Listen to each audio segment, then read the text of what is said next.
Hi everyone, welcome back to the channel. In today's video, I'll show you how to add your Instagram link to your YouTube channel. So let's get started. First, open the Instagram app on your phone. Tap the profile icon in the bottom right corner. Now tap Share Profile, then select Copy Link. Your Instagram profile link is now copied. Next, open any browser like Chrome or Safari and go to youtube.com. Tap your profile icon, then select View Channel. Now tap Customize Channel to open YouTube Studio.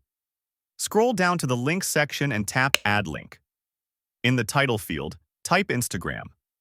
In the URL field, paste the Instagram link you copied earlier. Tap Publish in the top right corner to save changes. Now go back to your YouTube channel page. Under the About section, you'll see your Instagram link added successfully. And that's it. If you found this video helpful, don't forget to like, subscribe, and hit the bell icon for more quick tips. Thanks for watching.